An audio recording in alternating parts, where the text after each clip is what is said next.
Yahweh Shai. All praises to Yahweh Bashem Yahweh Shai. For what Yahweh Yahweh Shai for blessing us with the kingdom, with the word, man. Okay, we got the kingdom already, brothers. The title of this video, the word is the kingdom, and the reason I'm gonna go into this video, Apostle Ricard back. I got the brother Tazamah, the officer, top officer, Tazamah from Dallas again. He gonna read the scriptures for me. The scriptures that I'm gonna bring out. Basically, last night at the Passover, this topic kind of came up at the Passover last night, at the class, because before the Passover, and you brothers could go and, it's up there. What page would that video be on? I'm going to say because, traditionally, all of us, from the apostles on down, when the Passover comes, we always do a Passover class, before the actual ceremony, before we go into the actual ceremony of the Passover itself. Remnant Save 144, Elder Yashawamba. Yeah, say it out, brother. It's on Remnant Save 144. Remnant Save 144. That would be the Elder Yashawamba's page. If you brothers want to catch our Passover class that we had from last night, it was beautiful. It was deep. But anyway, the topic that came up, and I asked brothers questions, right? I was asking certain brothers that said the kingdom, right? What is the kingdom? And certain brothers were saying different things, and I just bring it home. I said, well, the kingdom of heaven, we talking about, look, we can't wait to the kingdom. We can't wait till we get to the kingdom. We're talking about the physical manifestation of it when we actually get delivered out of here, when we actually in the new bodies and we're ruling, and we actually got Esau and the other nations in slavery, beating their ass. We actually got our women in order, no more health problems, no more none of that. We're perfected, we're perfect. We ain't gonna go off no more. We ain't gonna sin no more. You understand? But now we don't have that. But we still got the kingdom. The kingdom is this truth, the gospel. That's actually the kingdom. And I'm gonna prove it today. Me and Apostle Gabar went into this years ago. We said, look, man, really, we're already in the kingdom. This is actually Apostle Gabar, like maybe 25 years ago, he had said this to me. He said, brother, really, we already got the kingdom, brother. We really already got the kingdom. We got the word, man. We already got it. You know what I mean? And I was like, Khan, yeah, you're right, brother. This is, I think back maybe in the late 90s or something, we were together, and me and him would, we would always go and, just have these deep conversations about the scriptures and stuff, That's all me and Apostle Gabar used to do, man. We used to talk about just me and him, just conversations that we would have with each other. Just deep conversations. This is back maybe 25, 26 years ago. You know what I mean? But I'm going to bring out the first scripture to prove my point. And I had brought this scripture out last night at the Passover class. All right, so give me the first scripture, Matthew 10 and 5. Oh, absolutely. Okay? It's the book of St. Matthew, chapter 10, verse 5. These 12 Yahweh Shai sent forth and commanded them, saying, go into the way. Go not into the way. Okay, that's all right. Matthew 10, verse 5. These 12 Yahweh Shai sent forth and commanded them, saying, go not into the way of the Gentiles. He said, go not into the way of the Gentiles. That means other nations. That's actually talking about actual Gentiles. Okay, in the scripture, there's instances where it'll say Gentile, but it's not talking about the actual Gentiles. But you got to know.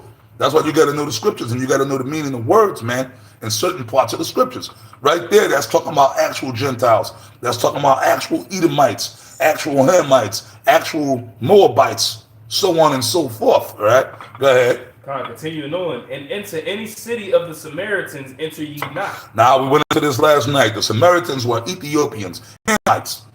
And there's a whole other backstory on that, how them Samaritans, which they were Ethiopians, Cushites, so-called Ethiopians, they wasn't called Ethiopians back then, Cushites that had kind of mingled themselves in amongst Israel, and they were dwelling in areas where our people were, and they were converts, or trying to be converts. They were trying to keep our laws and actually consider themselves to be Israelites.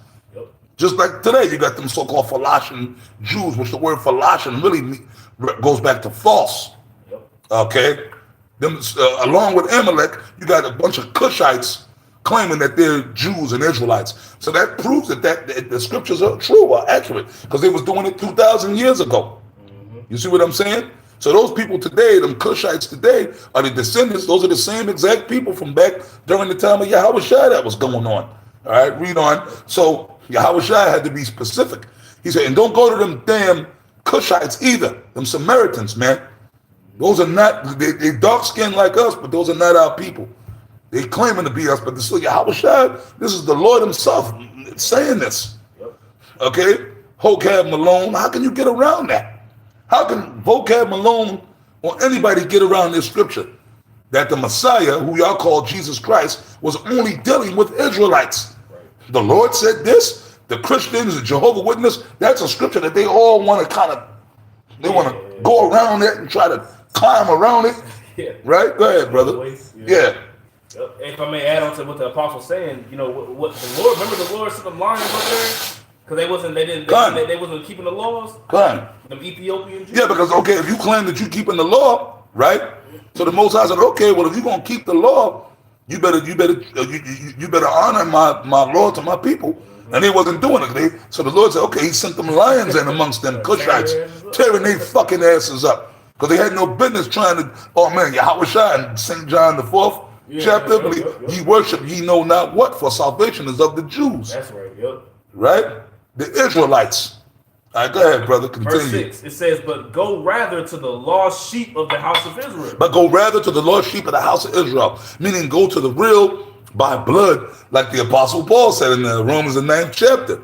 My kinsmen, my brethren, according to the flesh, who are Israelites, to whom pertaineth the adoption and the covenants and the giving of the law. And as whom is concerning the flesh, Yahweh Shai came. Right? How can you get around that one, Vocab Malone? What the Apostle Paul said, right? No, Paul was contradicting himself, right? A lot of you fools believe that. Because you err not knowing the scriptures. Okay? Paul changed everything up. No, he didn't. But then what about Romans the 9th chapter? And other scriptures, man. Okay? So anyways, let's go back here. But go rather to the lost sheep of the house of Israel.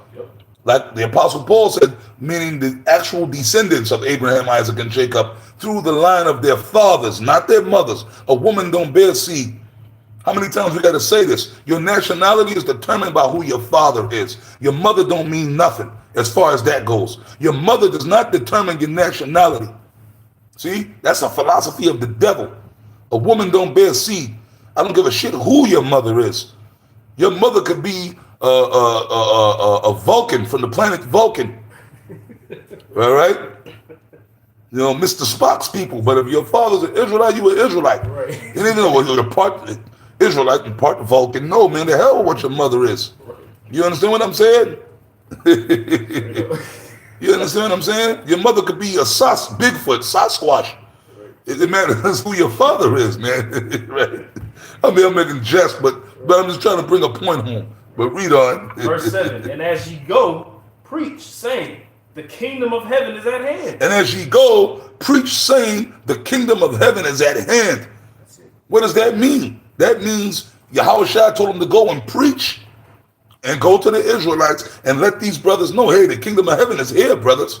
The word, Yahweh Shai himself, because Yahweh Shai, he is the word. He represents the word. You can read about that again in St. John, the 1st chapter. In the beginning, the word was with the Most High, and the word was a power. Yahweh Shai was the actual word of the Most High manifested into spirit and flesh. He represents the word, the truth. It's all based on him. He's the chief cornerstone. Yahweh Shai, man. You understand? So, Yahweh Shai said, go preach saying the kingdom of heaven is at hand. Meaning the gospel of Yahweh Shai. It was there. The word, see, so before we get the physical part of the kingdom, we got the spiritual part. We got this truth. And this is what keeps us going. This is what this is what empowers us, man. Okay? May I get that word preach for you? Yeah, read, please. That word preach in the Greek is pronounced keruso. And it says to be a herald, to officiate as a herald. It says use of the public proclamation of the gospel and matters pertaining to it. That's right, the gospel and matters pertaining to it, meaning the words and the gospel of Yahweh Shai, the things Yahweh Shai told us. Okay, the gems that Yahweh Shai gave us, the knowledge. That's it. Okay, the knowledge. So the kingdom, we got the kingdom 2,000 years ago. The 12 disciples kept asking Yahweh Shai, when shall the kingdom? And they already had the kingdom. It was there with them. They had it inside of them, in their head, in their spirit. This truth is the kingdom itself. Right. So we already got it. Okay, so let's read. Let's go to the next scripture that I pulled up. Was it Luke 17? Yeah, Luke 17. Okay. Yes. This is Luke chapter 17. I saw the verse 20. Come. And when he was demanded of the Pharisees when the kingdom of the Most High should come, he answered them and said, "The kingdom of the Most High cometh not with observation." That's right, with observation. Meaning, where's it at? Where's it gonna come from? Like, how do we get there? Like what road do we take to get there? Right. Everybody always wanted to know, well, when is this kingdom coming where Esau gonna be going and where Israel's gonna rule again? Wait, where is it? Excuse me, is it a certain place that we can get to, or how do we know? When is it? You understand? Can we take a cab there? Right? Or Uber? No, can we take an Uber there? Right? Y'all looking for the kingdom, right? Because things were going over their heads. Them wicked Pharisees and certain wicked Jews. Go ahead, brother. Verse 21, neither shall they say, lo here or lo there. Like I said, how do we get there? Well, can we go there by camel? Can we, where is it at? How do we locate this place? Planet Risk. Right? Yeah. Go ahead, brother. God, it says, for behold, the kingdom of the Most High is within you. The kingdom of the Most High is within you. Man, so you brothers, the ones of y'all, you sincere brothers, y'all heard what the scripture said. The kingdom of the Most High is within you. So we already got the kingdom. So the kingdom, it was given to us back in Matthew 10 and 5 when Yahushua came. Okay? The knowledge, this truth. This is the king. This is that's why this knowledge is nothing to play with. Here it is, the Lord then blessed you with the kingdom already. It's within you. It's not some remote place, or maybe we go to Antarctica, we might find the kingdom up there. No, man. But the physical manifestation of it is about to take place. It's going to come on the earth physically, but right now we already got the kingdom. The kingdom is this word. So in the spirit, brother, we already ruling, but it's there. It just hasn't physically happened yet, but it's going to happen soon physically, but we're there. We already got it, baby. So that's why we got to walk as lively stones. I mean, we catch hell. It's not pleasant, but we got to fight through it. And like the elder Taza woman in Atlanta said, we got to pray it out. Just pray it out, man, and have faith. Even if you die, even if a brother, let's say, do pass on, you still won. You achieved the victory. Because what do the Bible say? The dead in Yahushua shall rise first. That's right. And Yahushua said, I have lost none. That's right. Yep. Fuck it, man.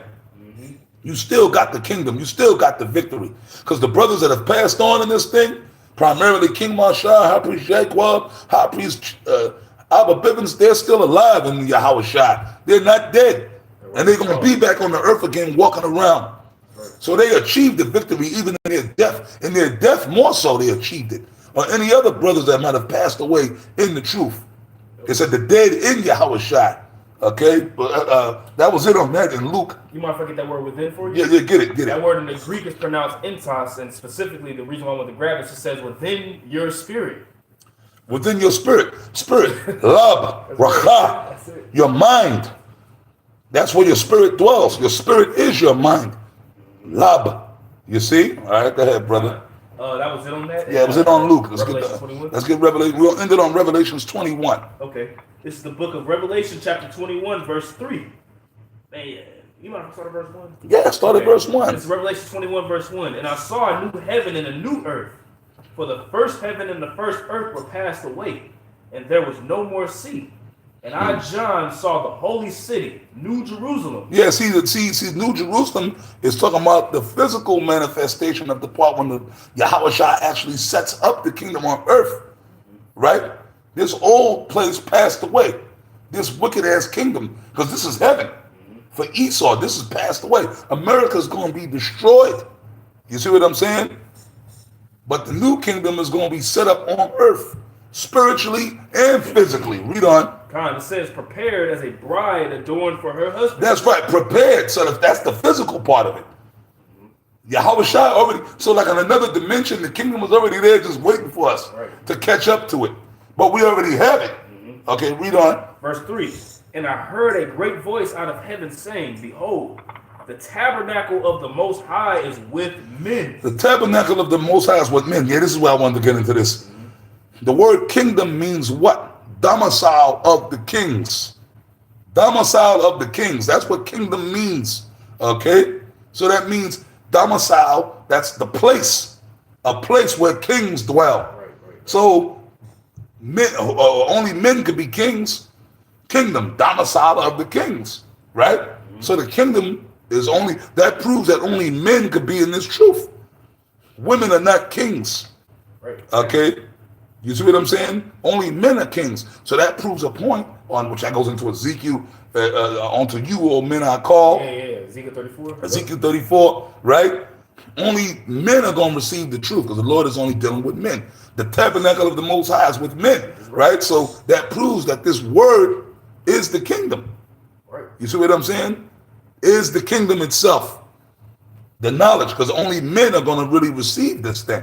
You see, was there more? Yeah, I'll finish off the verse. It says, behold, the tabernacle, Revelation 21:3, and I heard a great voice out of heaven saying, behold, the tabernacle of the Most High is with men, and he will dwell with them, and they shall be his people, and the Most High himself shall be with them and be their power. That's going into the kingdom. See, now that part, Revelations, went into the physical part. Because the old heavens and the old earth was what? This wicked place that we in now. This is a kingdom. This is heaven for the Esau and the nations. But that was passed away. Now the new heaven and the new earth is when we rule on earth. The Lord is setting that up for us. That's the physical part. That's when the physical manifestation of it is going to be set up. But then it said, read that part again, Baba Kushab. Yep. This is Revelation chapter 21, verse 3. And I heard a great voice out of heaven saying, behold, the tabernacle of the Most High is with men. The tabernacle of the Most High, the kingdom, tabernacle of the Most High is with men. Because the tabernacle of the Most High, that's like the temple of the Most High. That's the kingdom, right? Yep. It's with men. So that means we got the knowledge. So we already have the tabernacle of the Most High. We already got the kingdom. We already have it. Spiritually, we have it. You see? Right. But the physical part is going to come. The physical manifestation of it is going to come soon. Okay? So that proves we got the word. It's with men. Because only men can receive the word. Women can get, see, women will get little dregs. You know, some of you sisters, y'all understand, y'all believe in the truth. Well, some of you believe in the truth. You sincere sisters, and y'all get, but y'all don't, this truth is not really for y'all. Your job is just to follow the vibration of your man. That's all you got to do. Stay in order and you'll be okay. You see what I'm saying? Fight Satan. Fight off the demons when they get on you. To go through your man's phone or be worried about whether your man is dealing with other women. That's outside of your jurisdiction. Y'all got to stop that. Rebuke Satan. But the kingdom, we already got the kingdom, brothers. We just waiting, as here in Revelations, that's the part we waiting for, the physical part. You see what I'm saying? So, hey, man, I'm going to wrap it up with that. I hope it was edifying. I'm going to say shalom.